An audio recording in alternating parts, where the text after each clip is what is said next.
The pinwheels are more than just a child's toy. They symbolize the innocence of childhood, something advocates are working to preserve. Going up into that hole, very claustrophobic, very warm, and very loud. Right now we are at the Kids Zone put on by the Lewiston Parks and Rec, and you can probably see I have this giant group of kids behind me. They're all very excited to be here. Take me out to the ball game! They'll have to teach me how to do that one. And as you can clearly see, I even got in on a little bit of the fun myself. Several headstones, just like these two, were destroyed after a huge tree came crashing down in January's powerful windstorms. And now, 6 months later, they still haven't been repaired. That's because there's been a disagreement about who should pay for those repairs, the families or the city. It was a busy first day back to school for students all over Lewiston. Here at Webster Elementary, members of the Lewiston Fire Department made sure kids arrived safely. Mike Reitinger is a well-known local photographer, but as of this week, his studio is earning attention for a much different reason. Actually, make that a few thousand reasons. 2 weeks ago, the tenant up there said there is something clear and sticky dripping out of the ceiling. And it was probably a quart to half a gallon of honey all over the carpet. Mike called Twin Cities Pest Control. They called Legacy Beekeeping, owned by Lieutenant Jody Mundell of the Lewiston Police. The ideal thing is that we get up in there, we remove the comb. We're successful in locating the queen. Once that comb with the queen is placed into the box, the rest of the bees should group around that fairly quickly. The process, which may take 2 or more days, kicked off today, and Jody had me suit up to help. Safely inside my bee-proof uniform, I entered the swarm. Jody estimates that between 60 and 100,000 bees live in this colony, and they've built themselves an impressive home. About 6 to 8 feet long and probably about 3 to 4 feet deep. I've seen some big ones, but this is definitely one of the larger that I've seen. Going up into that hole, very claustrophobic, very warm, and very loud. These bees will be transplanted to Mundell's property near Genesee. Mike is glad the bees won't be harmed because he's gained a new appreciation for this valuable part of our ecosystem. I've learned a lot about bees. I've enjoyed the whole experience. It's one of those things I kind of really dreaded dealing with it, and now that we get into it, it's a lot of fun. But maybe the sweetest part of this whole deal. Oh my God. Jody says 10, 15 gallons, and it is good tasting honey. In Lewiston, Shannon Moudy, KLEW News. In just around 10 minutes, this blank chunk of wood will become art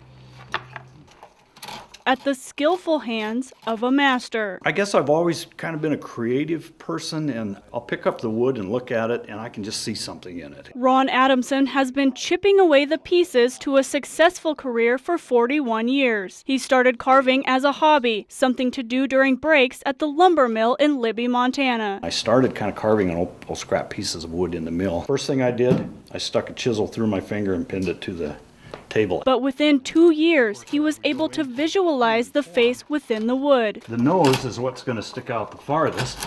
He's since branched out into metal and stone sculptures. He's a world-renowned talent, perhaps best known for a bronze piece along one iconic U.S. motorway. It's a focal point for Route 66. I titled it Easy because of the song Take It Easy that Glenn Frey and Jackson Browne wrote. And it is standing on a corner in Winslow, Arizona. Pretty impressive for a man who only took half a year of high school art and is completely self-taught. Give him some pupils, makes him look alive. And if you're interested in learning the craft for yourself, Ron does provide lessons, and he has some advice for anyone just starting out. Don't give up.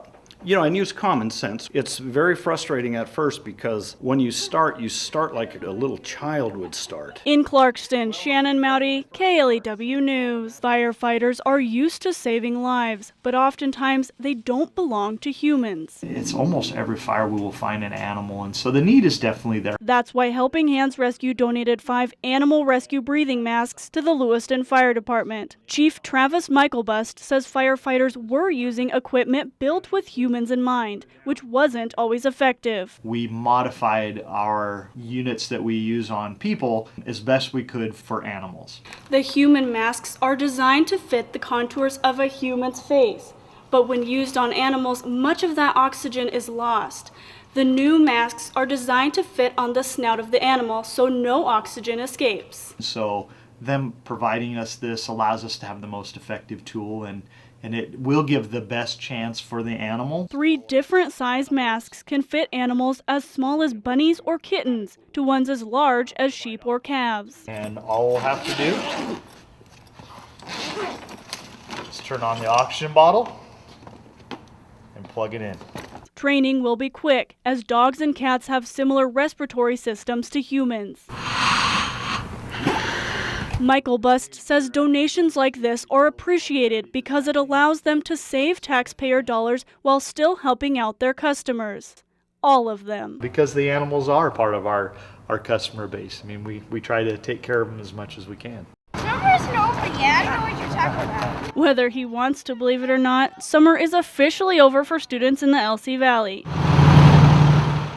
It was a busy first day back to school for students all over Lewiston. Here at Webster Elementary, members of the Lewiston Fire Department made sure kids arrived safely. Our main goal today is just to create awareness for the public that school is back in session. On and off-duty members of both the Lewiston Police and Fire Departments teamed up with school crossing guards this morning. Battalion Chief Kevin Caldflesh says their presence reminds drivers to pay attention and obey traffic laws. Our big deal is really obey the speed limit. You know, we all get in a hurry going from here to there, but it is important that we slow down during all school zones, quite honestly, even when school is not in session, because there's always kids around anyway. Drivers are urged to not just look for flashing lights. Some school zones won't have them. The safe rule is 20 miles per hour near schools between 7 a.m. and 4 p.m. And remember to put away your cell phone while driving. And what about pedestrians? That advice your mother always gave you still stands. As a pedestrian, just be careful, look both ways before you cross the street. And we obviously should teach our young kids to do the same thing and not just run out in front of traffic. Reporting in Lewiston, Shannon Moudy, KLEW News.